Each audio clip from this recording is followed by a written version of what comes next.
चलिए आज हम सब समझते हैं कि सजीव वस्तुएं और निर्जीव वस्तुएं क्या होती हैं। तो जैसा कि आप सभी जानते हैं कि हमारे आसपास बहुत सारी वस्तुएं दिखाई देती हैं। उसमें से कुछ ऐसे हैं जैसे मनुष्य हो गया, पेड़ पौधे, जीव जंतु, टेबल, कुर्सी, मेज, कुर्सी आदि हैं। इसमें से आप लोग देखेंगे लेकिन कि सभी वस्तुएं एक समान नहीं हैं। कुछ वस्तुएं ऐसी हैं जिनका जीवन है तथा कुछ वस्तुएं ऐसी हैं जिनका जीवन नहीं है। तो ऐसी वस्तुएं जिनका जीवन है जैसे इंसान, पेड़ पौधे, जानवर, इनको हम बोलते हैं सजीव वस्तुएं। ऐसी वस्तुएं जिनके अंदर जान है, यानी कि जो जान जिसके अंदर प्राण होता है, सांस लेते हैं, उनको बोलते हैं हम सजीव वस्तुएं। तथा ऐसी वस्तुएं जिनके अंदर जान नहीं होती है, जिनका जीवन नहीं होता है, उनको हम बोलते हैं निर्जीव वस्तुएं। तो एक हो गया सजीव वस्तुएं जिनके अंदर प्राण है, जान लेते, हवा से सांस लेते हैं। दूसरा निर्जीव वस्तुएं जो अपने आप से चल फिर नहीं सकती हैं, बोल नहीं सकती, जिनके अंदर जान नहीं होता है। अब हम समझेंगे कि इन सजीव और निर्जीव वस्तुओं की क्या विशेषताएं हैं। सजीव और निर्जीव वस्तुओं की अनेकों विशेषताएं हैं।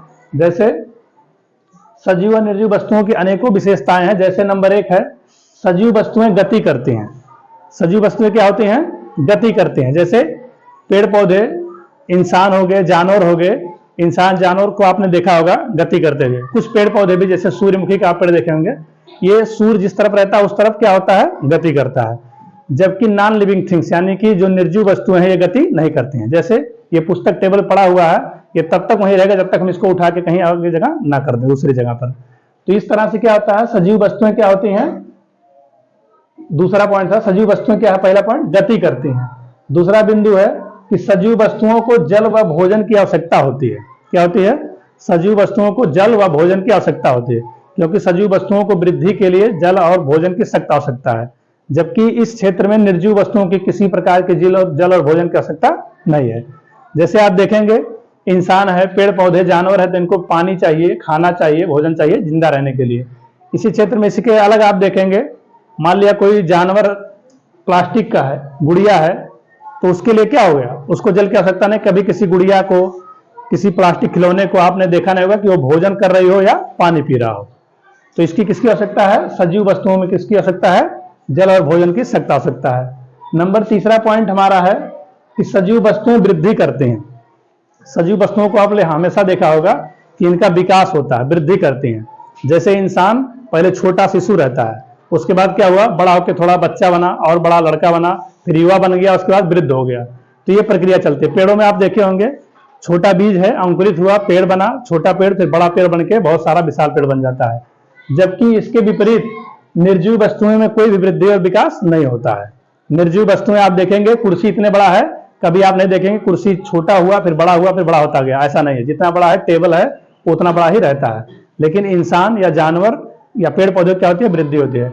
जैसे आप मुर्गी की अंडा देखे होंगे, अंडे में से चूजा निकला छोटा सा, वो धीरे धीरे वृद्धि करते हुए, विकास करते हुए क्या होता है? बड़ा हो जाता है। तो ये चीज होता है सजीव वस्तुओं में। क्या होता है? ये वस्तुएं क्या होती हैं? वृद्धि करती हैं। अगला पॉइंट क्या है कि सजीव वस्तुएं श्वसन करती हैं। सबसे मुख्य बात यह है कि सजीव वस्तुओं को जिंदा रहने के लिए किसकी आवश्यकता है? वायु की आवश्यकता है। वो श्वसन करती हैं। अब इसमें श्वसन का प्रकार अलग अलग होता है। जैसे इंसान सांस किससे लेता है? फेफड़े से लेता है। मछलियां सांस किससे लेती हैं? गलफड़े से लेती हैं। पेड़ पौधे किससे लेते हैं? वो अपने रंध्रों द्वारा श्वास लेते हैं। तो ये जो सजीव वस्तुएं हैं, क्या होता है इनमें? सजीव वस्तुओं में श्वसन की विशेष आवश्यकता होती है। ये लोग श्वसन करते हैं तभी जिंदा रहते हैं। जबकि निर्जीव वस्तुओं में श्वसन नहीं होता है। सजीव वस्तुओं आप कैसे चेक करेंगे श्वसन होता है? अभी आप देखेंगे 1 मिनट के लिए अपना नाक और मुंह बंद करेंगे तो कुछ ही देर के बाद आपको क्या होगा? उबन सी महसूस होगी और आप एकाएक नाक या मुंह को क्या करेंगे? खोल देंगे। जबकि इसके विपरीत निर्जीव वस्तु में देखेंगे आप, कोई एक डाल ले लिए, गुड़िया ले लिया, उसका नाक मुंह बंद करिए आप, चाहे 1 मिनट नहीं 1 दिन के लिए पूरा बंद करिए, लेकिन उसको कोई भी परेशानी होने वाली नहीं है। तो इसका मतलब यह है कि जितनी सजीव वस्तुएं क्या होती हैं? श्वसन करती हैं, और निर्जीव वस्तुएं श्वसन नहीं करती हैं। अगला पॉइंट है सजीव वस्तुएं अनुभव करती हैं। क्या होता है? सजीव वस्तुएं में से क्या होता है? अनुभव करती हैं। उनको बरसात, गर्मी, जाड़ा, ठंडी, आग, पानी का क्या होता है? अनुभव होता है। जबकि निर्जीव वस्तुओं में कोई भी किसी प्रकार का अनुभव नहीं होता है। निर्जीव वस्तुओं को आप छुइए, पानी डालिए, ठंडा पानी डालिए, गर्म पानी डालिए, कुछ भी उनको फर्क पड़ने वाला नहीं है। जबकि सजीव वस्तु होगा तो आप गर्म ज्यादा टच करेंगे तो उसको एहसास होगा कि गर्म हो रहा है, ठंडा चीज एहसास करेंगे ठंडी का एहसास होगा। तो ये सारी चीजें किसमें होती हैं? सजीव वस्तुओं में। क्या होती हैं? इनमें अनुभव करती हैं। अगला पॉइंट क्या है? सजीव वस्तुएं प्रजनन करती हैं। क्या होता है? सजीव वस्तुएं प्रजनन करती हैं। यानी कि आप देखे होंगे, इंसान हो या पेड़ पौधे हो या जानवर हो, वो अपने समान क्या होता है? बच्चे को जन्म देते हैं। जैसे कुत्ता हो गया, बिल्ली हो गया, तो अपने समान छोटे कुत्ते बिल्ली क्या करते हैं? जन्म देते हैं। ऐसी ही प्रक्रिया सजीव वस्तुओं में, सभी चीजों में, चाहे पेड़ पौधा हो, चाहे जीव जंतु हो या इंसान हो, इन सब में ये प्रक्रिया होती है। लेकिन कभी आप नहीं देखे होंगे कि नॉन लिविंग थिंग्स भी प्रजनन करते हो। कभी किसी ने देखा कि एक कुर्सी हो, छोटे कुर्सी को जन्म दिया हो? ऐसा कुछ नहीं है। टेबल किसी को जन्म दिया हो, छोटे टेबल को।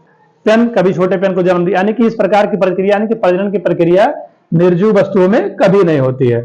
और अंतिम पॉइंट हमारा यह है कि सजीव वस्तुओं की मृत्यु होती है। यानी कि सजीव वस्तुएं जो होती हैं, इनको एक न एक दिन, चाहे कम समय में या ज्यादा समय में, एक न एक दिन इनको क्या होता है? मृत्यु को प्राप्त होते हैं। जैसे छोटा बच्चा है, वो बड़ा हुआ, युवक बना, फिर वृद्ध हुआ, और आगे जाके उसको क्या होता है?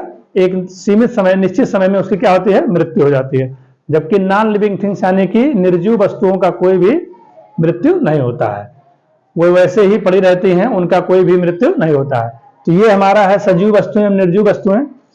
हमें आशा है कि आप लोग जो है इसको पढ़ के, कभी भी एग्जाम में इससे संबंधित क्वेश्चन आएगा तो आप उसको तुरंत करेक्ट कर जाएंगे। क्योंकि सजीव वस्तुएं क्या है, निर्जीव वस्तुएं क्या है, इसको समझ लिया आप लोग। इनकी मुख्य विशेषताएं क्या हैं, कौन सी वस्तुएं गति करती हैं, किनको भोजन और पानी की आवश्यकता है, किसको नहीं है, कौन सी वस्तुओं की वृद्धि होती है, किस वस्तुओं की वृद्धि नहीं होती है, किस वस्तुओं में सांस लेने की जरूरत होती है, किसमें सांस लेने की जरूरत नहीं है, किस वस्तुओं को आभास होता है, अनुभव होता है, कौन सी वस्तुओं को अनुभव नहीं होता है, तथा किस वस्तुओं में, कौन सी वस्तुएं प्रजनन करती हैं एवं किसको मृत्यु को प्राप्त होता है। ये सारी चीजें आप एकदम आसानी से समझ चुके हैं।